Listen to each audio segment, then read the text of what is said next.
Hello, fellow gardening enthusiasts. Today, we're stepping into the enchanting world of the Maidenhair Trailing Adiantum, with its roots in North and South America, Europe, and Asia.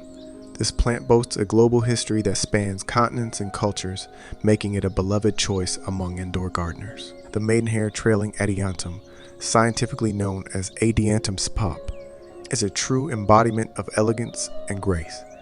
Its delicate fronds resemble the delicate fingers of a maiden, thus earning its poetic name.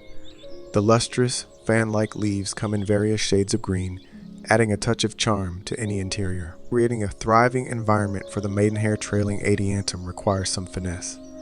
This plant thrives in bright, indirect light but should be shielded from direct sunlight as it prefers cooler temperatures.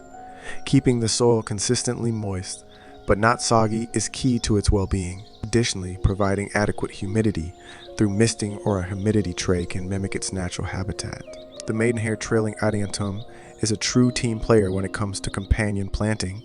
Its delicate fronds create a stunning contrast when paired with plants that have bolder foliage, such as snake plants or peace lilies. This harmonious pairing not only enhances the visual appeal of your indoor garden, but also creates a balanced ecosystem. Its elegant appearance makes it a top choice for decorative arrangements and hanging baskets. Moreover, its air purifying qualities contribute to cleaner indoor air quality, making it a valuable addition to your living spaces. To stay connected with more insights into gardening, farming, and the diverse world of living organisms, don't forget to subscribe to our channels.